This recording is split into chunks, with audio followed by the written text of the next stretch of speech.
Okay, a little bit tired, but I'm going to try and make this video. So, in the last video, we looked at bar chords, and we used our E shape to go up to F with the bar, F sharp, and G. So that was how to play G with the E shaped bar chord. So, can you use other shapes, chord shapes? Can you turn them into bar chords too? Well, yeah, you can. So this is the most common one.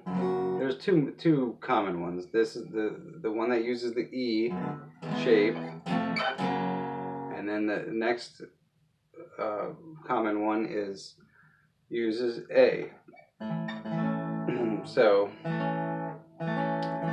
A has the open position, and then we move that up one and close the rest of the string so we can move it up, and A, B flat. One more up is B. One more up is C, C sharp, D, and so on and so on. Now, can you use the other shapes too? Technically you can, but they're very hard to play and they require a lot of stretching, and they're not really practical. But I'll give you an example of how, if you really wanted to, you could. So that was, we used the E shape, we used the A shape. So let's use like the G shape, right? This one's difficult, but if we move that up one and bar it, that's not what it sounds like. That's it.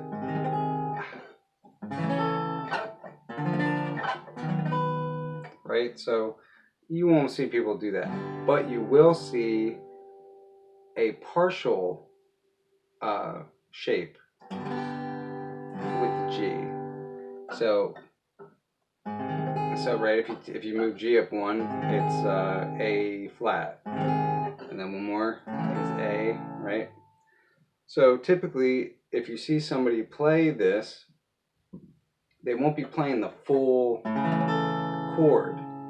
They will be playing just the last four strings. So to do that, you're just barring. You're not playing the E and the A string. You're just playing that high E string with those three barred, and there's two frets in between. That's the space. And so like, and an example of how that's used is in the beginning of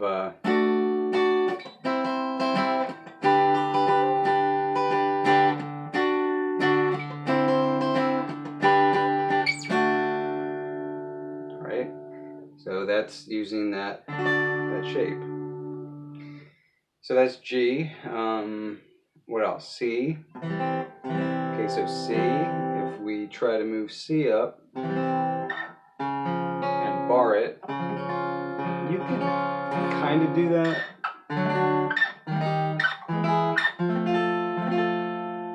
But typically what you will see if somebody does that, they won't be barring across the whole thing. They will, instead of barring across the whole fret, they will be just closing off the D string right up here. So if you played C and you played it with these three fingers and you moved it up one, the note you'd be closing off would be this one, and you would play the middle four strings. That people do. I have seen people do that. Okay, or another like variation on that is C and then the seventh. You're closing that D string with the seventh, and you can move that up. that's very typical. Matter of fact, like in like a blues progression, when you move C up one, it's C sharp, then D, then E flat, then E, right? Which is cool because on either side you have the two open E strings, so you can play the whole thing.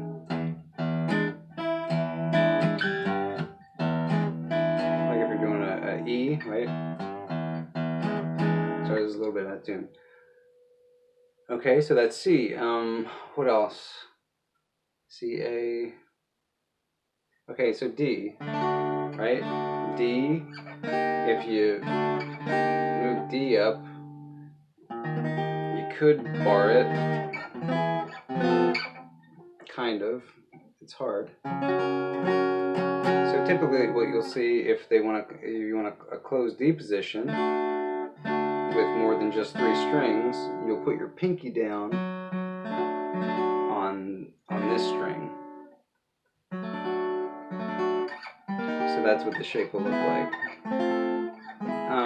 Not super common, but it is possible, and I've seen people play it. Right, so you have D, E flat, E. So you're seeing how you can use all these shapes to play different chords, okay? And so that's all I'll say about this video, but I'll explain a little bit more in the next video. So anyway, so anything could become not necessarily a bar chord, because a lot of these like closed position, they don't really use a bar, right? We're not barring across the whole thing, but we are closing it off so that we have fingers on all notes that we can move up. So there you go.